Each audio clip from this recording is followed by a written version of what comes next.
En 1947, en los altos acantilados desde los que se domina el Mar Muerto, el mayor descubrimiento de manuscritos de la historia electrizó al mundo. Los manuscritos del Mar Muerto se escribieron en la época del nacimiento del cristianismo. Los eruditos casi no se podían creer su buena fortuna.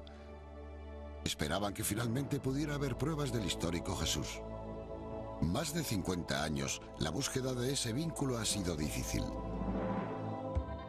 Hoy hay nuevos ojos mirando los antiguos pergaminos, impulsados por seductoras pistas que están dando forma a nuevas interpretaciones de los manuscritos. Algunos hablan de una relación directa con el cristianismo. Empleando herramientas ideadas para los forenses modernos, los investigadores siguen pistas hacia nuevas cuevas en las que pueda haber más manuscritos. Otros eruditos vuelven a investigar los manuscritos utilizando el ordenador y rayos infrarrojos para descubrir palabras que antes eran invisibles. ¿Pueden los manuscritos del Mar Muerto revelar aún los secretos de la cristiandad? Estamos más cerca que nunca de averiguarlo.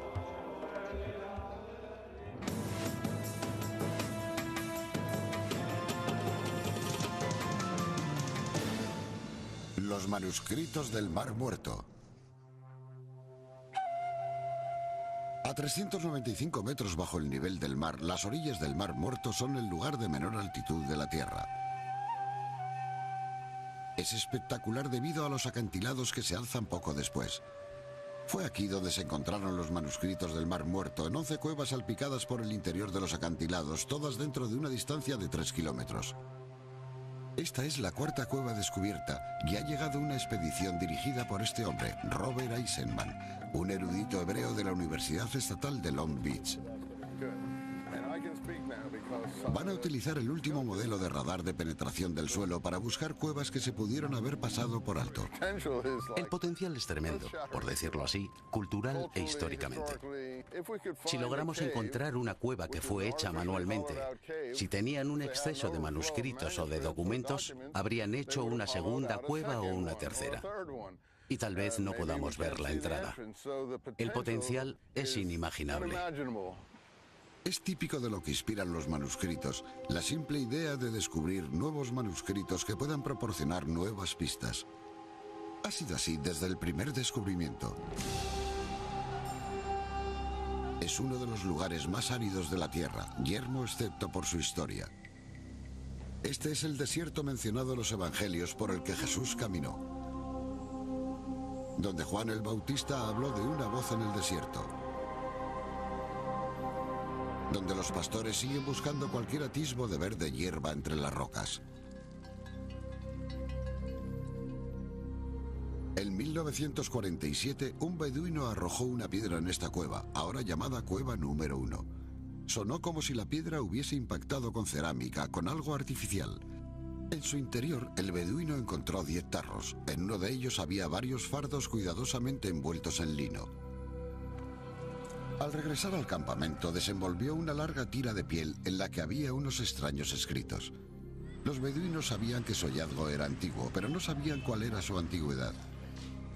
Siempre atentos a cualquier antigüedad que puedan encontrar en el desierto de Judea, intentaron vender su hallazgo a un tratante en Belén y luego en Jerusalén. No fue difícil encontrar a uno en el mercado de la vieja ciudad. En un bazar se puede encontrar de todo.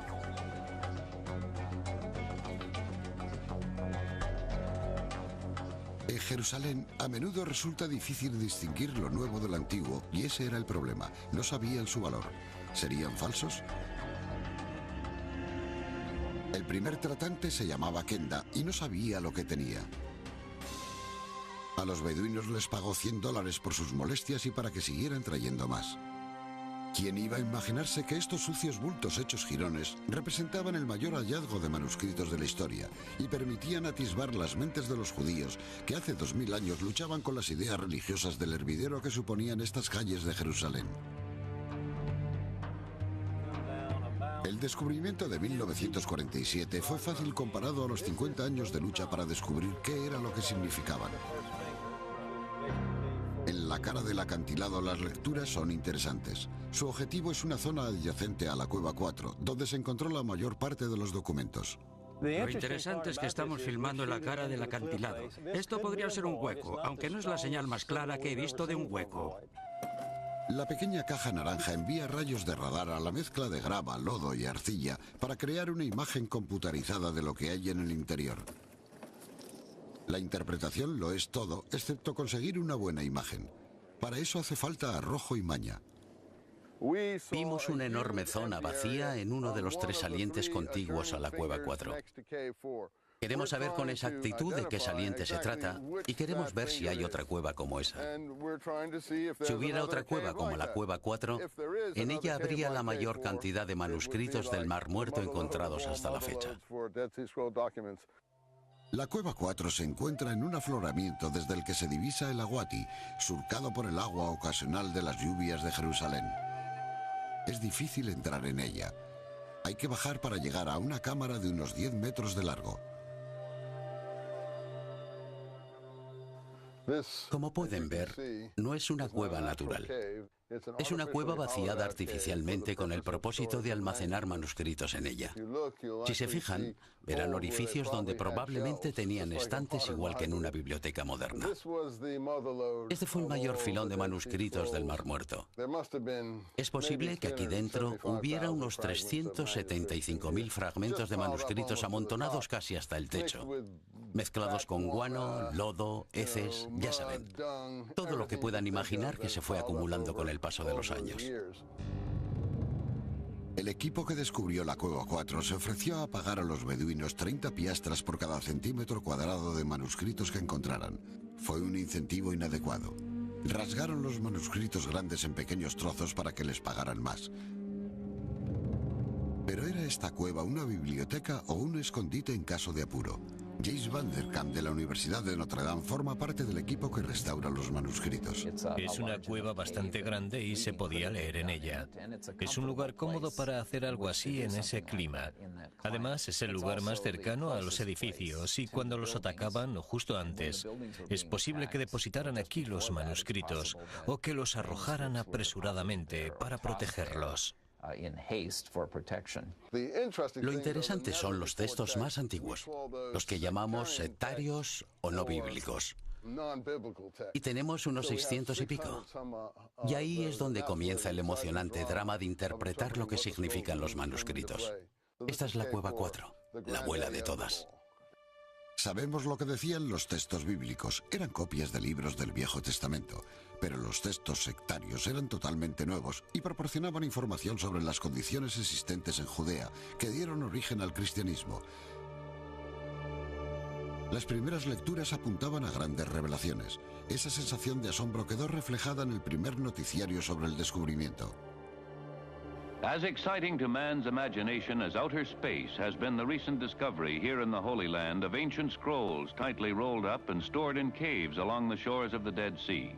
Scholars are still carefully studying their rich story of a religious community 2,000 years ago whose ideas seem to be the forerunners of Christianity. But the Dead Sea Scrolls are very old with many parts missing and must be treated with great care to preserve them and then studied with all the resources of the human mind. En la década de 1940, una de las dificultades era la confusa situación política. Las cuevas estaban en Jordania antes de que existiera el actual país de Israel. Mientras los documentos recorrían los barrios pobres de Jerusalén en busca de alguien que supiera su valor, estalló la guerra por la independencia de Israel. Casi perdido entre las noticias sobre la contienda, un comunicado hecho en Baltimore por el cronista W.F. Albright sacó los pergaminos a plena luz. Dijo que eran de la época de los Macabeos, de Herodes y por lo tanto de Jesús. Era el 12 de abril de 1948. La constante lucha en Israel no facilitó el estudio de los manuscritos. Y al saberse su verdadero valor, se buscaron más en los acantilados cercanos a la cueva donde se descubrieron. Aunque la Cueva 4 fue la más importante de todas, en las 11 cuevas descubiertas durante 10 años había manuscritos, lo que significó que muchos fragmentos circularan por el mercado negro de antigüedades. Antes de poder completar el rompecabezas tenían que conseguir todos los trozos que fuera posible. En 1954, un líder religioso sirio publicó un anuncio en el Wall Street Journal, poniendo en venta 4 manuscritos del Mar Muerto. El Estado de Israel los compró anónimamente por $250.000. ¿Valían ese dinero? En 1954, el Estado de Israel comenzó inmediatamente un plan para la construcción del santuario del libro, especialmente para los manuscritos del Mar Muerto. Se convirtieron en la identidad del nuevo Israel. Los manuscritos contenían todos los libros del Antiguo Testamento, con la excepción del de Esther, un magnífico tesoro para el judaísmo, más antiguo incluso que la Biblia como la conocemos actualmente. Si esta fue la simiente del judaísmo, ¿lo fue también del cristianismo? Desde el primer descubrimiento, todos sabían que un tesoro casi tan importante como los propios manuscritos sería encontrar en ellos una palabra: Jesús. Esa búsqueda continuaría durante más de 50 años. Todas las investigaciones avanzan sabiendo quién está involucrado. En este caso, ¿quién escribió los manuscritos del Mar Muerto y por qué? 50 años después de su descubrimiento en 1947, los manuscritos del Mar Muerto siguen conservando todo su misterio. Los eruditos continúan debatiendo sobre quién los escribió. Fueron escritos en hebreo, arameo y griego, y reflejaban claramente los libros del Antiguo Testamento.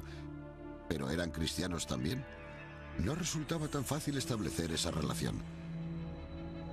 Trabajando como detectives, los eruditos seguían las pistas y hacían preguntas lógicas. Las cuevas están cerca de una antigua comunidad llamada Qumran, a orillas del Mar Muerto, en especial la cueva número 4, muy próxima a ella. Hoy en día las ruinas de Qumran se cuecen en silencio bajo el sol, pero para los arqueólogos estas piedras hablan como un libro abierto. Se cree que aquí vivía un grupo judío radical, los esenios. El historiador Fabio Josefo observó que los esenios eran uno de los 3 grupos judíos principales de la época, junto con los fariseos y los saduceos. Creo que se les puede llamar radicales. Se consideraban a sí mismos conservadores del estilo correcto de vida, de un estilo de vida más antiguo. Creían que eran ellos quienes interpretaban correctamente la ley de Moisés, y lo hacían con gran esmero y exactitud. Y además trataban de vivir de acuerdo con sus interpretaciones de dicha ley. En obediencia a la ley de Moisés, llevaban una vida estricta. Creían en los baños rituales de inmersión total en agua de 3 a 7 veces al día para purificarse. Algo que no resultaba fácil. Vivían en el desierto. Por ello construyeron un elaborado sistema que canalizaba el agua de lluvia desde Jerusalén, a unos 30 kilómetros de allí, y la vertía desde los acantilados en unos pequeños acueductos que llegaban hasta las cisternas, donde las guardaban para su uso personal y para los baños rituales. Lo que vemos aquí es un típico aljibe de inmersión. Casi es una cisterna, pero como ven, tiene escalones. Escalones no solo para limpiarlo, sino para que la gente baje por ellos y se sumerja a modo de ritual de purificación. Y si examinan los documentos, sobre todo los de las normas comunitarias, verán que era algo que se exigía diariamente a los miembros de la comunidad. Eran vegetarianos. No admitían mujeres. Los esenios cedían todas sus posesiones a la comunidad. Entre las ruinas, los arqueólogos han encontrado restos de lo que algunos consideran un scriptorium, donde los escribas pudieron haber copiado las sagradas escrituras del Antiguo Testamento. Pero en los manuscritos había otras ideas. Muchos son textos poéticos, como los Salmos, pero expresan las ideas de este grupo.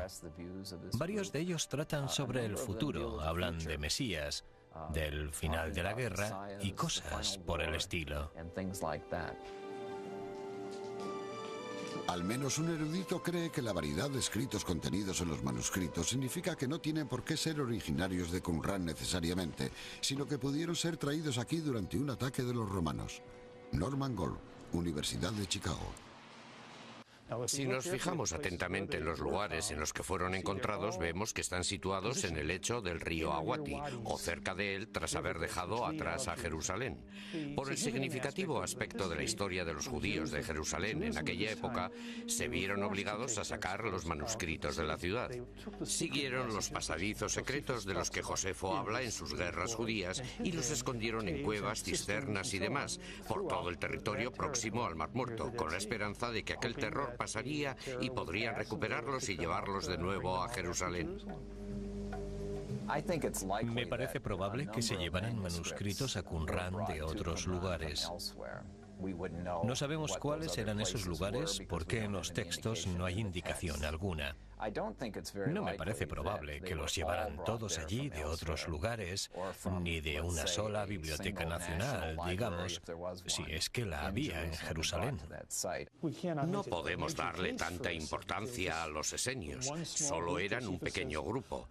Josefo dijo que no había más de 4.000 en toda Palestina, y era una pequeña parte de una gran cantidad de habitantes judíos de la ciudad. Aunque la opinión de Golb es respetada, muchos eruditos siguen identificando los conservadores escritos judíos de los manuscritos del Mar Muerto con el grupo radical de los esenios, quienes creen que vivían en Qumrán. Estos manuscritos tienen características esenias, pero también tienen una militancia muy agresiva. Algunos han dicho que no son más que una colección de documentos. Estos escritos son coherentes de principio a fin. No hay un solo escrito contemporizador. No hay una doctrina acomodaticia. Ni uno solo aprueba la política romana o la política extranjera, de casarse con sobrinas, de la poligamia, de que el rey se casara con una mujer que no fuera judía. Todo eso se mantiene desde el principio hasta el fin. Esas son las investigaciones de los manuscritos por los historiadores durante 50 años, pero tanto si proceden de Jerusalén o de los esenios de Qumrán, son valiosos porque le dan un contexto histórico al siglo I de nuestra era. No se trata solo de que algunos esenios vivieran a orillas del Mar Muerto, es muchísimo más importante. Nos muestra el pensamiento del pueblo judío en un momento crucial de su historia. El período entre los 2 primeros siglos antes de Cristo y el siglo I de nuestra era fue una época de monumentales sucesos. Los romanos ocuparon Judea. Los judíos fomentaban la guerra. Los romanos quemaron el templo en el año 70 de nuestra era e incendiaron Jerusalén. Varios años después, 1000 rebeldes judíos o celotas se suicidan en la fortaleza que Herodes tenía envasada antes que rendirse al poder romano. Los judíos fueron aplastados. Habría una revuelta más entre los años 133 y 135 de nuestra era, pero volverían a ser derrotados por los romanos. Mientras todo eso acaecía, los pensadores judíos intentaban reconciliar sus creencias y la ley de Moisés con los constantes desastres que sufrían. Buena parte de ello está reflejada en los manuscritos sectarios del Mar Muerto. Hablan de Apocalipsis, de una guerra final, de Mesías que vendrán a ayudar. Se nos ha concedido una bendición inimaginable. Nos han dado el cofre de un tesoro con unos 2.500 documentos del pasado. Las ideas que hay en ellos son tan impresionantes, elevan tanto el espíritu, son tan hermosas poéticamente que a veces te quedas estupefacto ante la creatividad de aquella gente. Son ideas singulares, preciosas, y se puede ver de dónde procede el cristianismo. Por eso continúa la búsqueda de manuscritos en las afueras de Qumrán y en el interior de las propias palabras.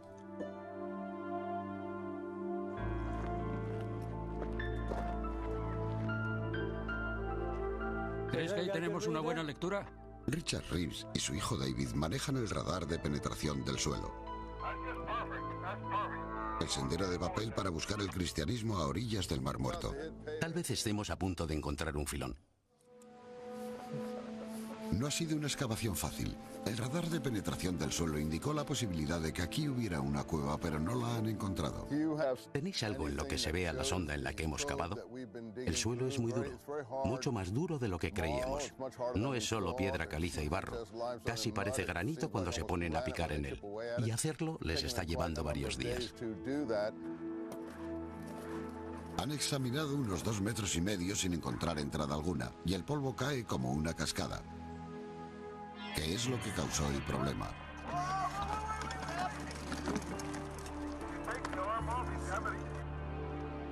El GPR se ha incrustado en una grieta y tendrán que sacarlo. Pero a veces los accidentes llevan a un descubrimiento. Mientras está allí abajo ve un pequeño agujero. La mejor pista hasta el momento. El equipo irá a investigar. Parece una especie de zona vacía. Podía estar. Estaba cerca del extremo de esta lectura.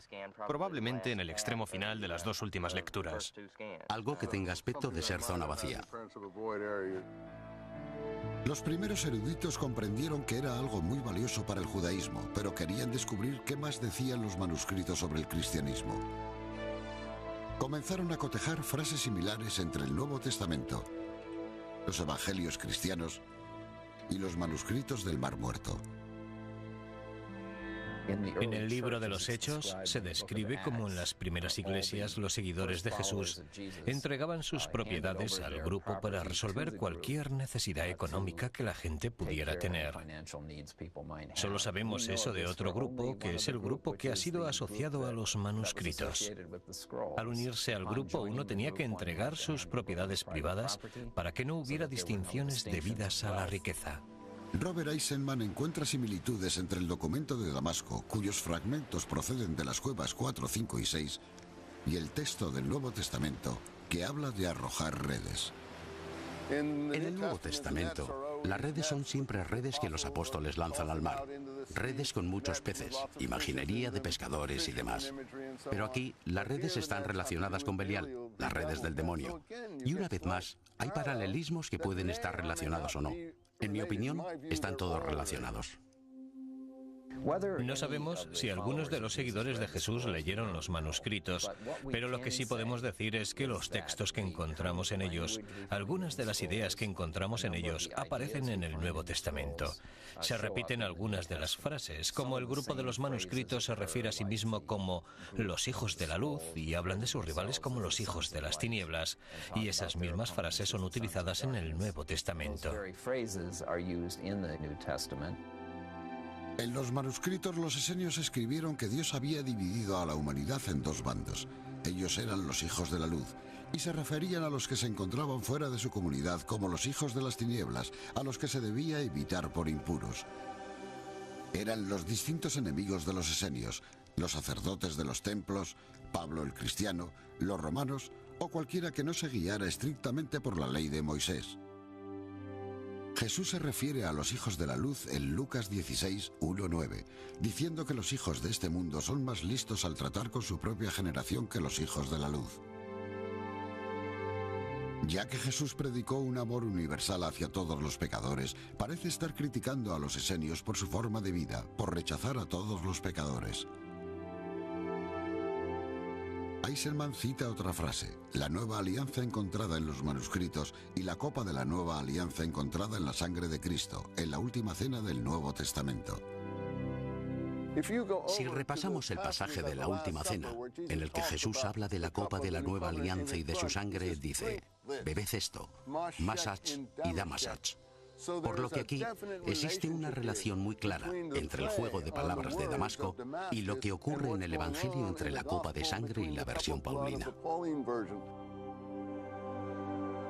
La versión paulina es la versión de Pablo del cristianismo en su forma evangélica, cuando lo llevó a Grecia y a Roma, cambiando al cristianismo de su forma estrictamente judía y convirtiéndolo en una religión universal que aceptaba a los gentiles. Pero los manuscritos del Mar Muerto confirman que las raíces del cristianismo son claramente judías. Hay ideas en los manuscritos que tienen cierta relación con las ideas de los primeros textos cristianos que pertenecían claramente a los antiguos judíos. Los primeros cristianos eran judíos, ¿no es así? Y por supuesto estaban imbuidos de la cultura, incluida la cultura literaria y los pensamientos de las personas entre las que vivían y con las que se relacionaban. Eso es lo que los manuscritos han revelado, que como mínimo el cristianismo tomó prestados conceptos, ideas y textos de los manuscritos, pero que luego evolucionó y se convirtió en algo muy distinto al judaísmo. Otro ejemplo, el texto del camino en el desierto. Ambos grupos adoptaron la profecía de Isaías. En el desierto prepara el camino del Señor. Haz un camino recto en el desierto para nuestro Dios. En los manuscritos ese pasaje se aplica a la comunidad para explicar por qué está donde está, en el desierto de Judea, dándonos a entender que han ido allí a esperar la llegada de Dios. En el Nuevo Testamento eso se aplica a Juan Bautista, por supuesto, en los 4 evangelios, explicando que él era la voz de uno que lloraba en el desierto, preparando el camino del Señor. Eisenman aboga con más fuerza que otros a favor de una relación entre los manuscritos y el cristianismo. Creo que cualquiera que lea este documento verá que las características del cristianismo están aquí una tras otra.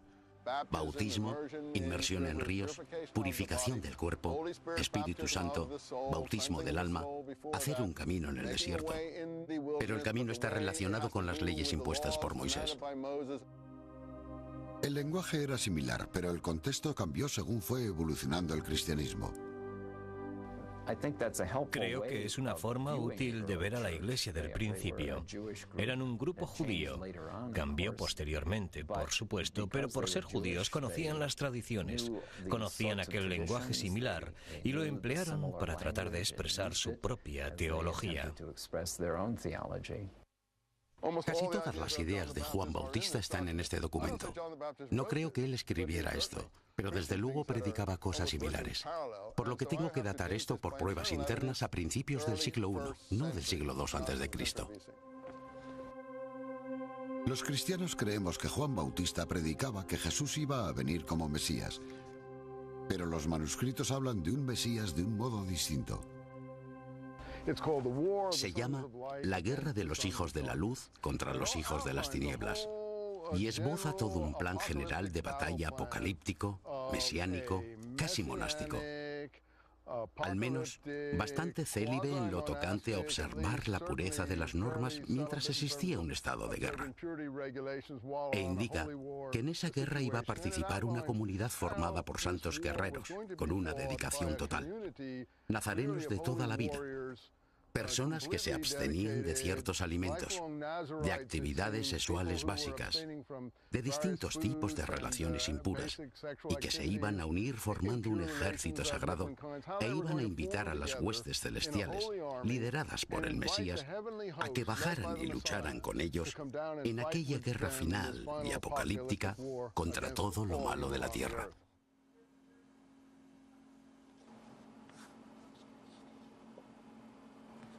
Algunos estudiosos de la Biblia interpretan eso como una predicción del futuro, pero la mayoría de los eruditos del Mar Muerto creen que es una interpretación de momentos actuales, de lucha contra un ejército de ocupación, los romanos, y cómo podían calmar la agitación política a la que se enfrentaban con su Dios. Los movimientos mesiánicos de los manuscritos no mencionan a Jesús, pero hacen el trabajo preliminar. En el caso de los manuscritos de Qumran, tenemos pruebas de que esperaban la llegada de 2 Mesías, uno que sería descendiente de David y uno que sería un sacerdote. En el Nuevo Testamento, por supuesto, Jesús es el Mesías descendiente de David, según nos lo indican las genealogías de los Evangelios. Pero también tiene aspectos sacerdotales, sobre todo en el libro de los Hebreos. Los evangelios escritos tras la revuelta hebrea situaban a Jesús en el papel de Mesías. Los manuscritos del Mar Muerto hablan de otra cosa. Demuestra cómo luchaban.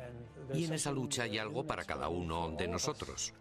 La lucha de un pueblo que busca de un modo justo, un modo correcto de vivir, el buen camino. No es tan fácil y uno tiene que luchar por sus ideales. Y esa lucha se encuentra en los manuscritos. Mientras que el radar de penetración del suelo busca nuevas cuevas en las que pueda haber más manuscritos del Mar Muerto, se están utilizando otras modernas herramientas para desvelar los secretos que encierran los manuscritos. La primera tarea consiste en conservar las pruebas.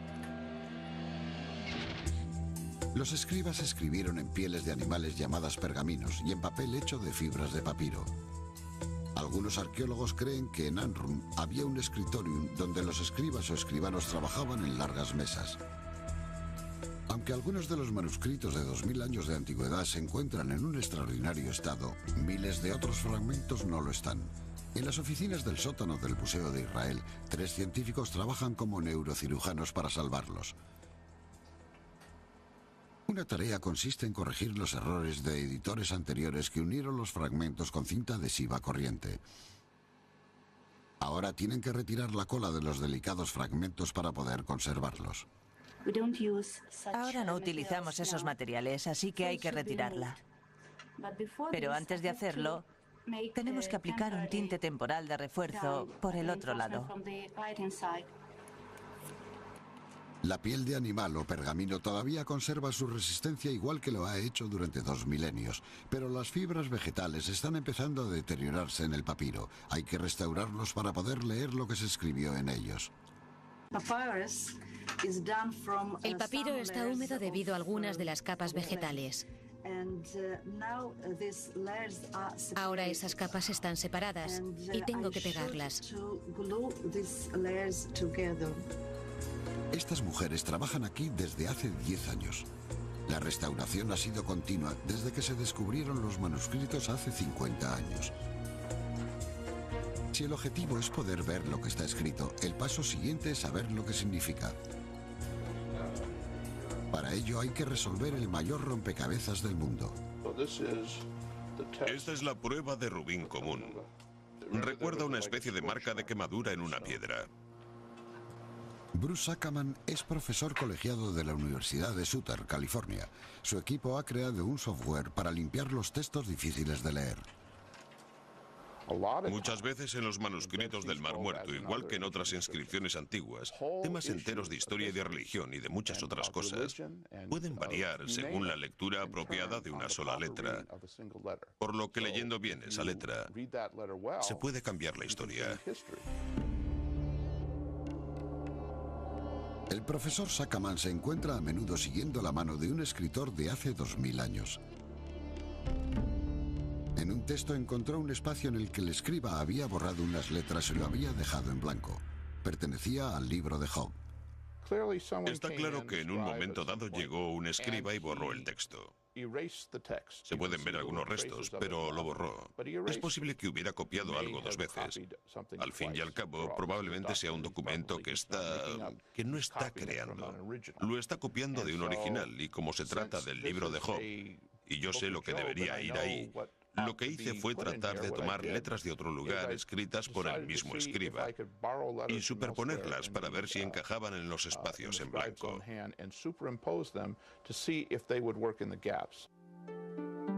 La frase en arameo dice, según las costumbres de un hombre, del libro de Job. Al repasar el texto de la línea superior, Sackerman encuentra más texto borrado. Escribió esta letra y volvió a escribirla, y esta vez también la borró. ¿Lo ven?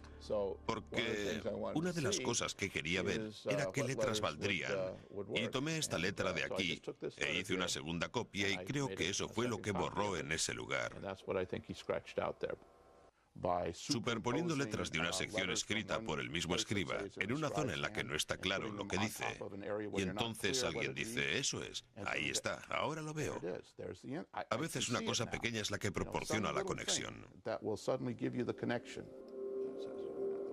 Es un examen muy distinto el realizado en el interior de los manuscritos, al reparar letras e incluso rellenar espacios en blanco. Intenta saber qué era lo que pensaba el escriba. Aquí no hay tinta realmente, se rompió por donde estaba la tinta. Pero la ruptura es muy característica, no es solo una ruptura, es una ruptura con una forma concreta. Y cuando la observas te dices, ¿qué es lo que pudo haber causado eso? Y luego dices, bueno, eso es lo que pudo haberlo causado. Y como resulta que es lo que esperas que esté ahí, resulta bastante útil. A veces mis colegas y yo estamos alrededor de una gran mesa redonda trabajando con 700 rompecabezas. Y cada rompecabezas tiene 10.000 piezas, pero están todas revueltas. Es mucho más que un juego. Por medio de su trabajo con el ordenador, el profesor Sackerman está iluminando zonas oscuras de los manuscritos, abriendo nuevas palabras y un nuevo entendimiento. Aquí hay un lugar en el que tenemos un espacio entre dos fragmentos, y se trata de un caso en el que podemos rellenar dicho espacio, lo que llamamos un parche. Le ponemos un pequeño parche. Dejamos muy claro dónde efectuamos cambios. Podríamos ocultar todo esto de modo que quedara muy bonito, que quedara perfecto, pero dejarlo perfecto en una situación de este tipo es un poco peligroso. No es eso exactamente lo que queremos hacer. Se han utilizado rayos de luz infrarroja para detectar falsificaciones de obras maestras. Y a veces para ver cuándo los maestros cambiaron de idea y pintaron por encima de un error. En el caso de los manuscritos del Mar Muerto también se emplean para ver a través de la suciedad que se fue acumulando con el paso del tiempo. Nunca habría adivinado que estas eran letras hasta que las vi aquí. Pero solo al verlas con infrarrojos te das cuenta de que se trata de dos juegos de letras, uno por encima del otro. Y se debe a que estoy mirando desde la superficie de una piel a la parte posterior de la superficie de otra piel. Pero con los infrarrojos se puede mirar a través de ellas, como si fueran rayos X. Uno de los manuscritos estaba hecho de cobre, algo muy inusual. Mientras que el 25% de los otros manuscritos eran copias de libros sagrados, materia de años de estudios, este era el mapa de un tesoro, literalmente con indicaciones sobre dónde estaban enterrados el oro y la plata. Nadie ha anunciado el descubrimiento de los tesoros. Los tesoros se encuentran en 60 lugares distintos en los que se encontrará otra copia de este documento con su interpretación. Mi teoría consiste en que hay dos documentos que son como una cerradura y una llave, y ambos son necesarios para averiguar dónde está el tesoro. Es posible que el tesoro ni siquiera exista. Muchos han seguido las indicaciones y han vuelto de vacío. Por eso sigue fascinando. ¿Y por qué se encontraba entre las Sagradas Escrituras? Ese no es el único misterio de los manuscritos. Muchas de las referencias a lugares y personas están escritas en una clave que los eruditos han tenido que descifrar. Un obstáculo más para llegar al verdadero significado de los manuscritos. Aquellos que buscan en los manuscritos del Mar Muerto el origen del cristianismo se enfrentan a un obstáculo más. Para hacer que el mayor rompecabezas del mundo sea más difícil todavía, hay muy pocos nombres escritos en ellos, lo que significa que no hay mención alguna de Jesús. En los manuscritos casi siempre se refieren a pueblos e individuos por medio de claves o epítetos, incluyendo a veces juegos de palabras para referirse a ellos, por lo que no siempre es evidente a quién se refieren.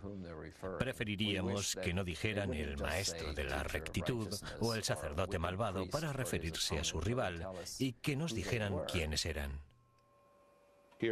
Aquí, en vez del nombre de Dios, pusieron 4 puntos para el nombre de Dios. Lo que aquí dice realmente es que Dios le habló a Moisés. El profesor Eisenman cree empleaban palabras cifradas para protegerse y no ser perseguidos. Como no identifican a nadie por su nombre, al menos podían decir, no nos referíamos a eso. Es posible que al final no les valiera de nada, pero al menos podían alegar eso. En todos los manuscritos aparecen frases interesantes. Maestro de rectitud, sacerdote malvado, Kittim.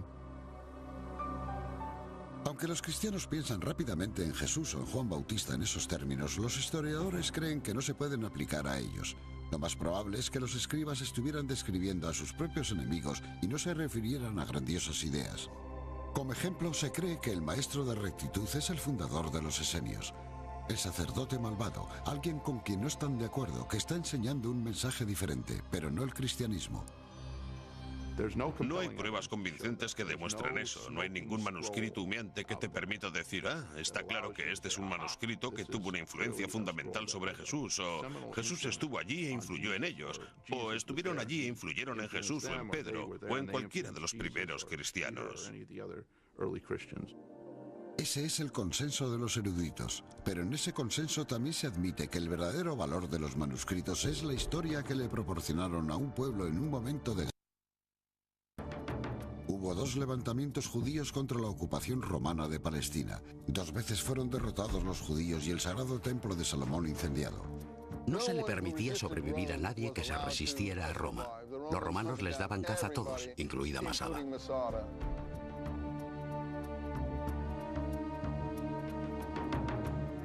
Masada simboliza lo que les acaeció a todos los que se enfrentaron a los romanos. Un pequeño grupo de 1000 celotas judíos resistieron al ejército romano durante un año y luego se suicidaron antes que convertirse en esclavos de Roma.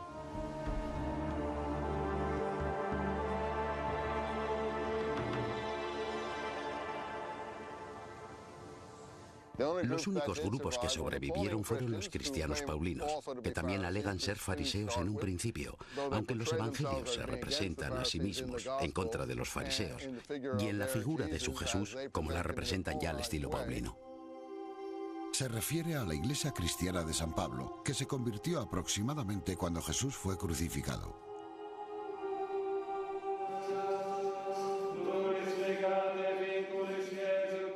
Eisenman cree que ese es el cristianismo que hoy conocemos y que evolucionó a partir de los grupos judíos que escribieron los manuscritos del Mar Muerto. Pablo conoce a ese grupo. Fue preparado en él. Todo su vocabulario refleja su preparación en ese grupo con el que es evidente que tuvo desavenencias. Cuando Pablo y otros como él llevaron este material al extranjero, a un mundo grecorromano, dio un giro de 180 grados convirtiéndose en lo que ahora nos resulta más familiar, absorbiendo los elementos de la religión griega de misterio donde resultaron útiles como el culto a Osiris. Al fin y al cabo, y sí se parece mucho al nombre de Jesús. El cristianismo cambió, por supuesto, al estar compuesto principalmente por miembros que no eran judíos, y las tradiciones judías que había en él perdieron importancia. Esa fue la base, esos fueron los cimientos que estaban presentes y que no han desaparecido por completo del cristianismo. Pero hubo cambios en las distintas formas de pensar y la interpretación se hizo más importante, pero creció a partir de una base judía. Nos dejaron este tesoro escondido tras ellos. Ninguno pudo volver porque fueron exterminados, pero dejaron sus documentos. Y hemos tenido la suerte de haberlos descubierto en los siglos XX y XXI. Y ahora podemos hacer historia de verdad. La excavación está llegando a un final infructuoso. ¿Está en esta zona o en esa? Creo que está en esa. Si entras ahí, Carl, te puedes convertir en la persona más famosa del planeta durante 2 días. Si entras ahí, te harás famoso. Probablemente haya más manuscritos en otras cuevas, pero esta expedición no los ha encontrado. Traigámoslo y veamos.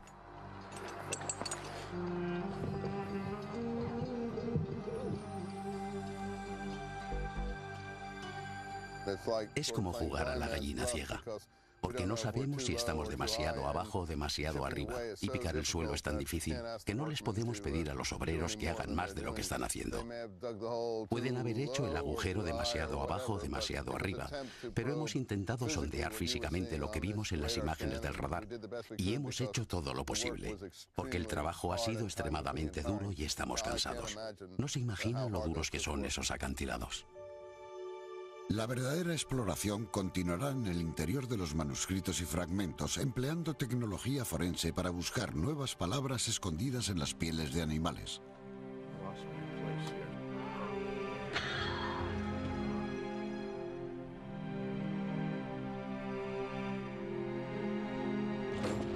E impulsándolo todo, por supuesto, está la pasión de encontrar respuestas buscando los orígenes de la religión. ¿Por qué?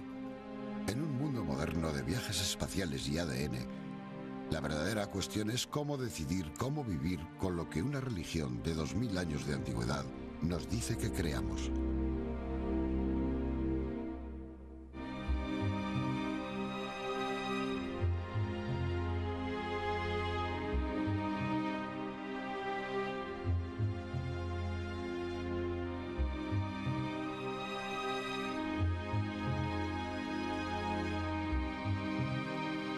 Neurocirujanos para salvarlos.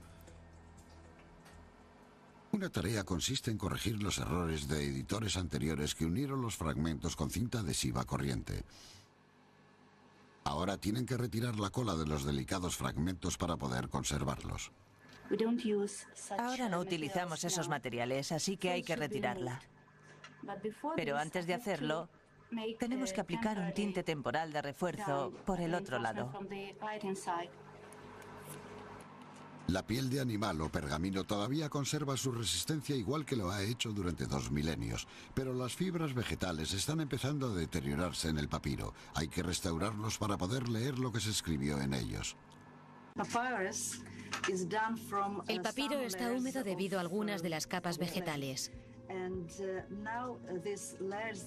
Ahora esas capas están separadas y tengo que pegarlas. Estas mujeres trabajan aquí desde hace 10 años. La restauración ha sido continua desde que se descubrieron los manuscritos hace 50 años. Si el objetivo es poder ver lo que está escrito, el paso siguiente es saber lo que significa. Para ello hay que resolver el mayor rompecabezas del mundo. Esta es la prueba de rubín común. Recuerda una especie de marca de quemadura en una piedra. Bruce Ackerman es profesor colegiado de la Universidad de Sutter, California.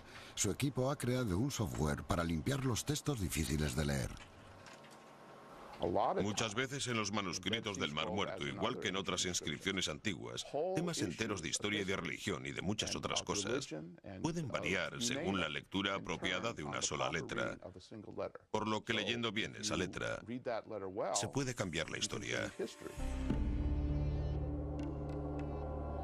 El profesor Ackerman se encuentra a menudo siguiendo la mano de un escritor de hace 2000 años. En un texto encontró un espacio en el que el escriba había borrado unas letras y lo había dejado en blanco. Pertenecía al libro de Job. Está claro que en un momento dado llegó un escriba y borró el texto. Se pueden ver algunos restos, pero lo borró. Es posible que hubiera copiado algo 2 veces. Al fin y al cabo, probablemente sea un documento que no está creando. Lo está copiando de un original, y como se trata del libro de Job, y yo sé lo que debería ir ahí, lo que hice fue tratar de tomar letras de otro lugar escritas por el mismo escriba y superponerlas para ver si encajaban en los espacios en blanco.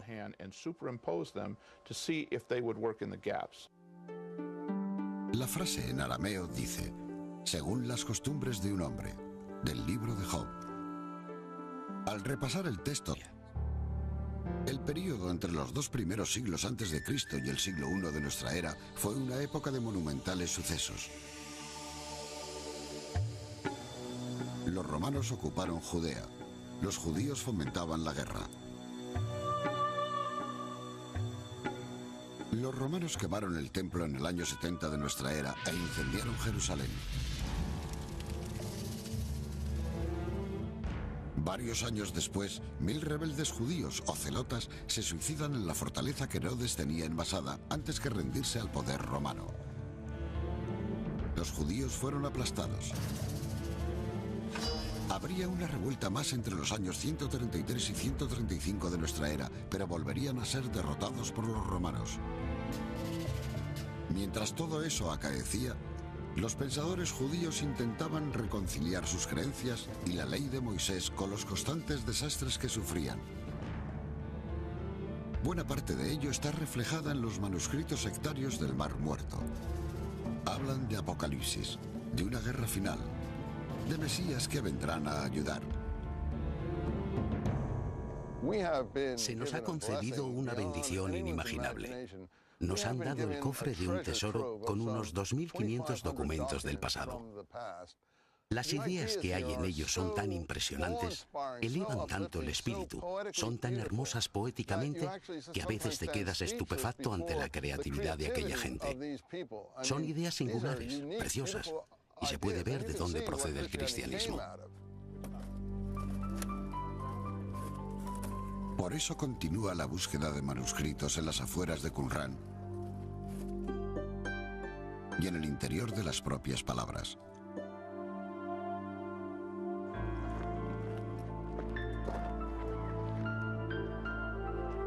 ¿Crees que ahí tenemos una buena lectura? Richard Reeves y su hijo David manejan el radar de penetración del suelo.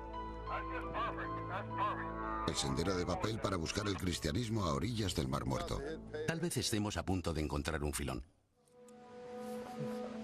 No ha sido una excavación fácil. El radar de penetración del suelo indicó la posibilidad de que aquí hubiera una cueva, pero no la han encontrado.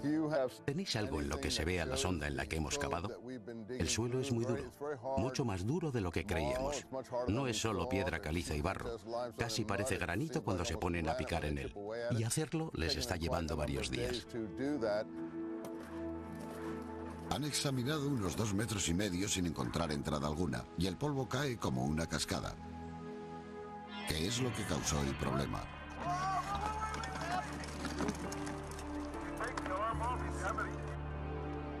El GPR se ha incrustado en humedad que puedan encontrar en el desierto de Judea. Intentaron vender su hallazgo a un tratante en Belén y luego en Jerusalén. No fue difícil encontrar a uno en el mercado de la vieja ciudad. En un bazar se puede encontrar de todo.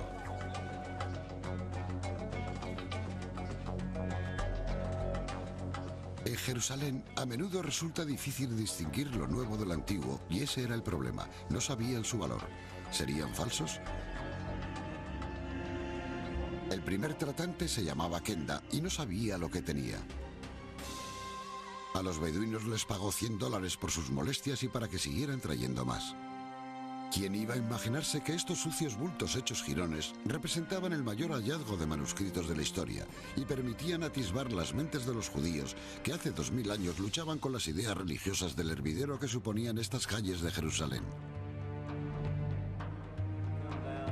El descubrimiento de 1947 fue fácil comparado a los 50 años de lucha para descubrir qué era lo que significaban. En la cara del acantilado las lecturas son interesantes. Su objetivo es una zona adyacente a la Cueva 4, donde se encontró la mayor parte de los documentos. Lo interesante es que estamos filmando en la cara del acantilado. Esto podría ser un hueco, aunque no es la señal más clara que he visto de un hueco. La pequeña caja naranja envía rayos de radar a la mezcla de grava, lodo y arcilla para crear una imagen computarizada de lo que hay en el interior. La interpretación lo es todo, excepto conseguir una buena imagen. Para eso hace falta arrojo y maña. Vimos una enorme zona vacía en uno de los 3 salientes contiguos a la Cueva 4. Queremos saber con exactitud de qué saliente se trata y queremos ver si hay otra cueva como esa. Si hubiera otra cueva como la Cueva 4, en ella habría la mayor cantidad de manuscritos del Mar Muerto encontrados hasta la fecha. La Cueva 4 se encuentra en un afloramiento desde el que se divisa el Aguati, surcado por el agua ocasional de las lluvias de Jerusalén. Es difícil entrar en ella. Hay que bajar para llegar a una cámara de unos 10 metros de largo. Como pueden ver, no es una cueva natural. Es una cueva vaciada artificialmente con el propósito de almacenar manuscritos en ella. Si se fijan, verán orificios donde probablemente tenían estantes igual que en una biblioteca moderna. Este fue el mayor filón de manuscritos del Mar Muerto. Es posible que aquí dentro hubiera unos 375.000 fragmentos de manuscritos amontonados casi hasta el techo, mezclados con guano, lodo, heces, ya saben, todo lo que puedan imaginar que se fue acumulando con el paso de los años. El equipo que descubrió la Cueva 4 se ofreció a pagar a las cuevas descubiertas durante 10 años había manuscritos, lo que significó que muchos fragmentos circularan por el mercado negro de antigüedades. Antes de poder completar el rompecabezas tenían que conseguir todos los trozos que fuera posible. En 1954, un líder religioso sirio publicó un anuncio en el Wall Street Journal, poniendo en venta 4 manuscritos del Mar Muerto. El Estado de Israel los compró anónimamente por $250.000. ¿Valían ese dinero? En 1954, el Estado de Israel comenzó inmediatamente un plan para la construcción del santuario del libro, especialmente para los manuscritos del Mar Muerto. Se convirtieron en la identidad del nuevo Israel. Los manuscritos contenían todos los libros del Antiguo Testamento, con la excepción del de Esther, un magnífico tesoro para el judaísmo, más antiguo incluso que la Biblia como la conocemos actualmente. Si esta fue la simiente del judaísmo, ¿lo fue también del cristianismo? Desde el primer descubrimiento, todos sabían que un tesoro casi tan importante como los propios manuscritos sería encontrar en ellos una palabra: Jesús. Esa búsqueda continuaría durante más de 50 años. Todas las investigaciones avanzan sabiendo quién está involucrado. En este caso, ¿quién escribió los manuscritos del Mar Muerto y por qué? 50 años después de su descubrimiento en 1947, los manuscritos del Mar Muerto siguen conservando todo su misterio. Los eruditos continúan debatiendo sobre quién los escribió. Fueron escritos en hebreo, arameo y griego, y reflejaban claramente los libros del Antiguo Testamento. ¿Pero eran cristianos también? No resultaba tan fácil establecer esa relación. Trabajando como detectives, los eruditos seguían las pistas y hacían preguntas lógicas. Las cuevas están cerca de una antigua comunidad llamada Qumran, a orillas del Mar Muerto, en especial la cueva número 4, muy próxima a ella. Hoy en día las ruinas de Qumran se cuecen en silencio bajo el sol, pero para los arqueólogos estas piedras hablan como un libro abierto. Se cree que aquí vivía un grupo judío radical, los esenios. El historiador Fabio Josefo observó que los esenios eran uno de los 3 grupos judíos principales de la época, junto con los fariseos y los saduceos. Creo que se les puede llamar radicales. Se consideraban a sí mismos conservadores del estilo correcto de vida, de un estilo de vida más antiguo. Creían que eran ellos quienes interpretaban correctamente la ley de Moisés, y lo hacían con gran esmero y exactitud. Y además trataban de vivir de acuerdo con sus interpretaciones de dicha ley. En obediencia a la ley de Moisés, llevaban una vida estricta. Creían en los baños rituales de inmersión. El cristianismo cambió, por supuesto, al estar compuesto principalmente por miembros que no eran judíos, y las tradiciones judías que había en él perdieron importancia. Esa fue la base, esos fueron los cimientos que estaban presentes y que no han desaparecido por completo del cristianismo, pero hubo cambios en las distintas formas de pensar y la interpretación se hizo más importante, pero creció a partir de una base judía. Nos dejaron este tesoro escondido tras ellos. Ninguno pudo volver porque fueron exterminados, pero dejaron sus documentos. Y hemos tenido la suerte de haberlos descubierto en los siglos XX y XXI. Y ahora podemos hacer historia de verdad. La excavación está llegando a un final infructuoso. ¿Está en esta zona o en esa? Creo que está en esa. Si entras ahí, Carl, te puedes convertir en la persona más famosa del planeta durante 2 días. Si entras ahí, te harás famoso. Probablemente haya más manuscritos en otras cuevas, pero esta expedición no los ha encontrado. Traigámoslo y veamos.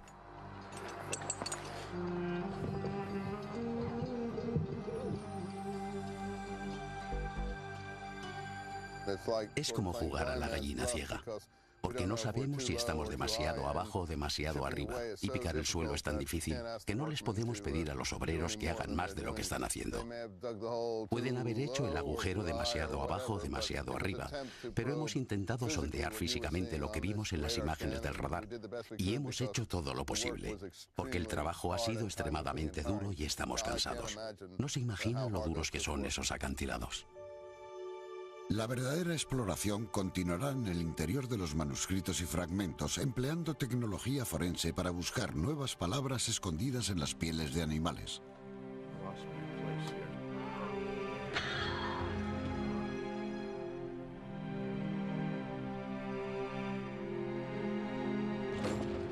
E impulsándolo todo, por supuesto, está la pasión de encontrar respuestas buscando los orígenes de la religión. ¿Por qué? En un mundo moderno de viajes espaciales y ADN, la verdadera cuestión es cómo decidir cómo vivir con lo que una religión de 2000 años de antigüedad nos dice que creamos.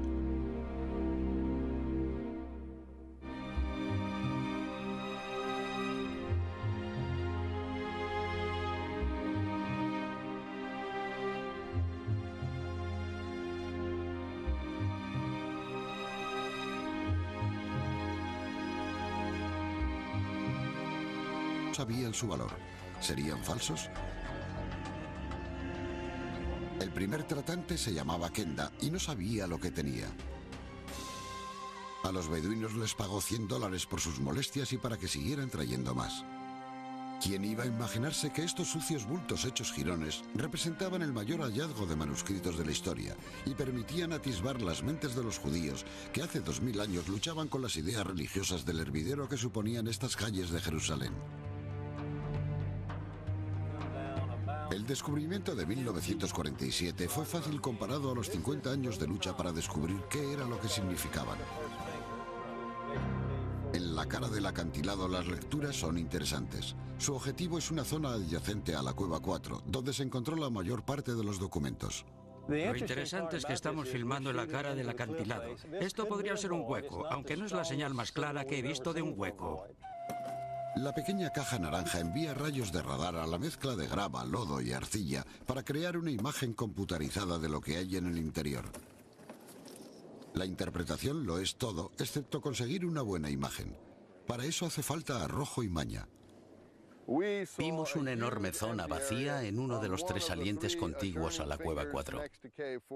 Queremos saber con exactitud de qué saliente se trata y queremos ver si hay otra cueva como esa. Si hubiera otra cueva como la Cueva 4, en ella habría la mayor cantidad de manuscritos del Mar Muerto encontrados hasta la fecha. La Cueva 4 se encuentra en un afloramiento desde el que se divisa el Aguati, surcado por el agua ocasional de las lluvias de Jerusalén. Es difícil entrar en ella. Hay que bajar para llegar a una cámara de unos 10 metros de largo. Como pueden ver, no es una cueva natural. Es una cueva vaciada artificialmente con el propósito de almacenar manuscritos en ella. Si se fijan, verán orificios donde probablemente tenían estantes igual que en una biblioteca moderna. Este fue el mayor filón de manuscritos del Mar Muerto. Es posible que aquí dentro hubiera unos 375.000 fragmentos de manuscritos amontonados casi hasta el techo, mezclados con guano, lodo, heces, ya saben, todo lo que puedan imaginar que se fue acumulando con el paso de los años. El equipo que descubrió la Cueva 4 se ofreció a pagar a los beduinos 30 piastras por cada centímetro cuadrado de manuscritos que encontraran. Fue un incentivo inadecuado. Rasgaron los manuscritos grandes en pequeños trozos para que les pagaran más. ¿Pero era esta cueva una biblioteca o un escondite en caso de apuro? James Van Der Kamp de la Universidad de Notre Dame forma parte del equipo que restaura los manuscritos. Es una cueva bastante grande y se podía leer en... Decía al libro de Job. Está claro que en un momento dado llegó un escriba y borró el texto. Se pueden ver algunos restos, pero lo borró. Es posible que hubiera copiado algo 2 veces. Al fin y al cabo, probablemente sea un documento que no está creando. Lo está copiando de un original, y como se trata del libro de Job, y yo sé lo que debería ir ahí, lo que hice fue tratar de tomar letras de otro lugar escritas por el mismo escriba y superponerlas para ver si encajaban en los espacios en blanco.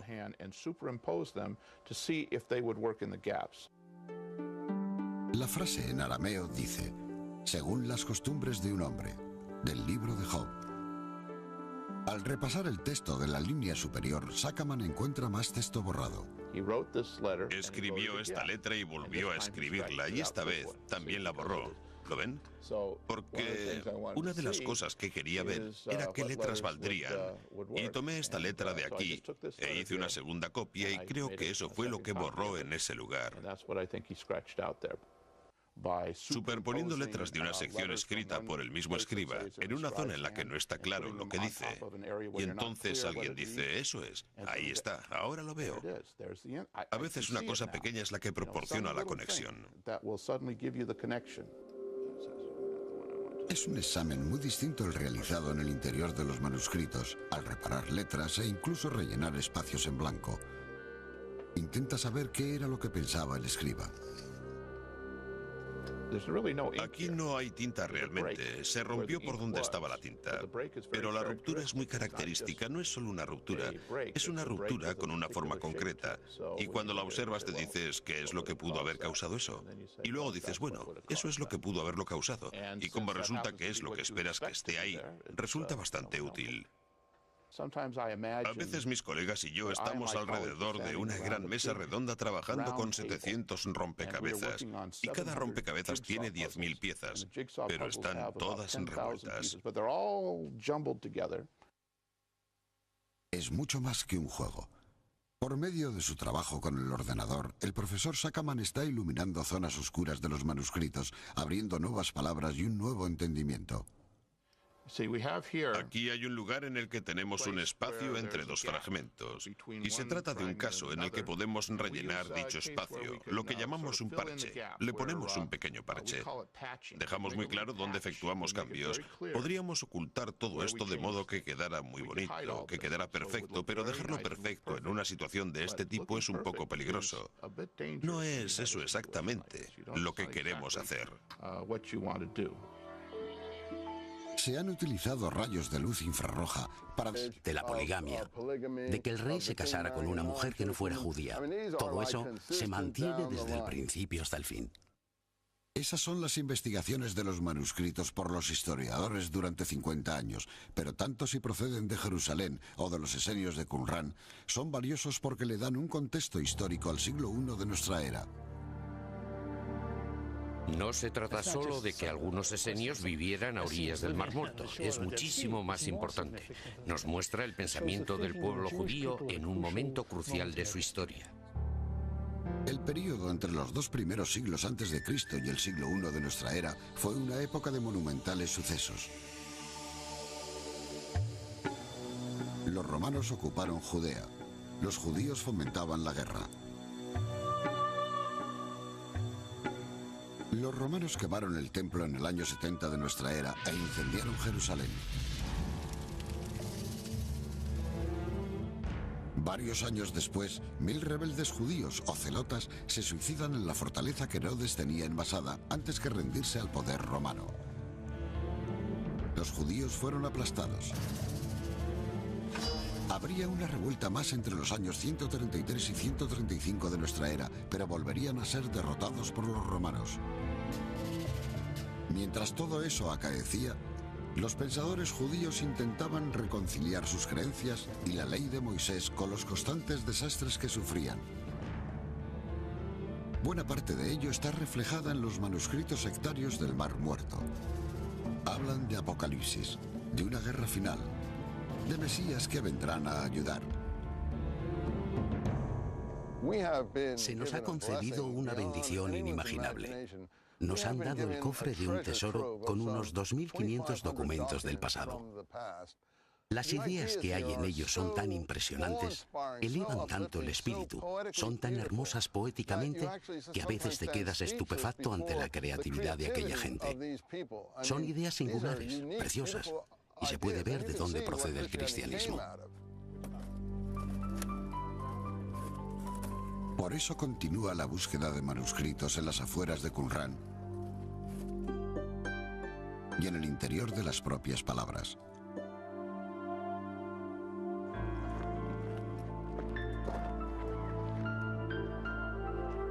¿Crees que ahí tenemos una buena lectura? Richard Reeves y su hijo David manejan el radar de penetración del suelo. El sendero de papel para buscar el cristianismo a orillas del Mar Muerto. Tal vez estemos a punto de encontrar un filón. No ha sido una excavación fácil. El radar de penetración del suelo indicó la posibilidad de que aquí hubiera una cueva, pero no la han encontrado. Hay Eisenman cree que ese es el cristianismo que hoy conocemos y que evolucionó a partir de los grupos judíos que escribieron los manuscritos del Mar Muerto. Pablo conoce a ese grupo. Fue preparado en él. Todo su vocabulario refleja su preparación en ese grupo con el que es evidente que tuvo desavenencias. Cuando Pablo y otros como él llevaron este material al extranjero, a un mundo grecorromano, dio un giro de 180 grados convirtiéndose en lo que ahora nos resulta más familiar, absorbiendo los elementos de la religión griega de misterio donde resultaron útiles como el culto a Osiris. Al fin y al cabo, y sí se parece mucho al nombre de Jesús. El cristianismo cambió, por supuesto, al estar compuesto principalmente por miembros que no eran judíos, y las tradiciones judías que había en él perdieron importancia. Esa fue la base, esos fueron los cimientos que estaban presentes y que no han desaparecido por completo del cristianismo. Pero hubo cambios en las distintas formas de pensar y la interpretación se hizo más importante, pero creció a partir de una base judía. Nos dejaron este tesoro escondido tras ellos. Ninguno pudo volver porque fueron exterminados, pero dejaron sus documentos. Y hemos tenido la suerte de haberlos descubierto en los siglos XX y XXI. Y ahora podemos hacer historia de verdad. La excavación está llegando a un final infructuoso. ¿Está en esta zona o en esa? Creo que está en esa. Si entras ahí, Carl, te puedes convertir en la persona más famosa del planeta durante 2 días. Si entras ahí, te harás famoso. Probablemente haya más manuscritos en otras cuevas, pero esta expedición no los ha encontrado. Traigámoslo y veamos.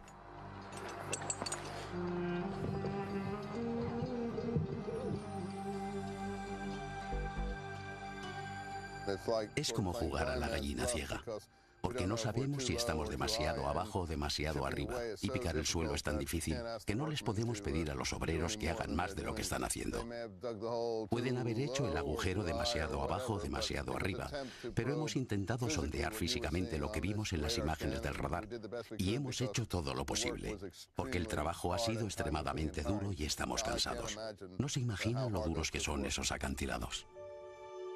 La verdadera exploración continuará en el interior de los manuscritos y fragmentos, empleando tecnología forense para buscar nuevas palabras escondidas en las pieles de animales.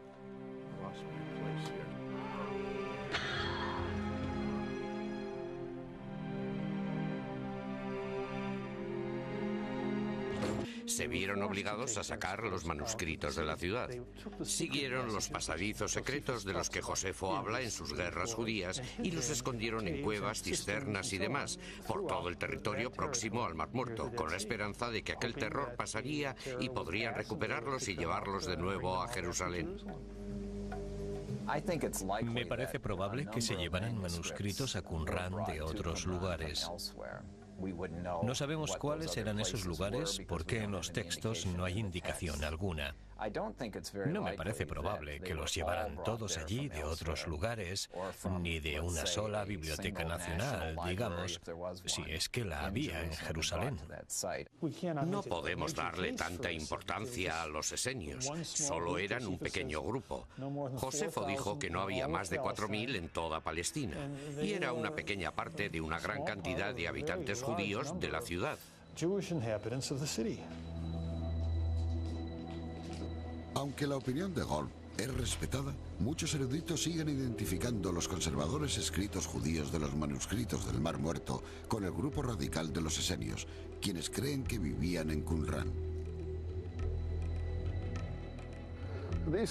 Estos manuscritos tienen características esenias, pero también tienen una militancia muy agresiva. Algunos han dicho que no son más que una colección de documentos. Estos escritos son coherentes de principio a fin. No hay un solo escrito contemporizador. No hay una doctrina como daticia. Ni uno solo aprueba la política romana o la política extranjera, de casarse con sobrinas, de la poligamia, de que el rey se casara con una mujer que no fuera judía. Todo eso se mantiene desde el principio hasta el fin.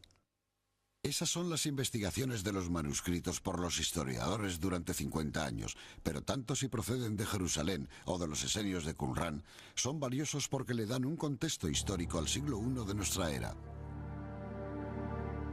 No se trata solo de que algunos esenios vivieran a orillas del Mar Muerto, es muchísimo más importante. Nos muestra el pensamiento del pueblo judío en un momento crucial de su historia. El período entre los 2 primeros siglos antes de Cristo y el siglo I de nuestra era fue una época de monumentales sucesos. Los romanos ocuparon Judea. Los judíos fomentaban la guerra.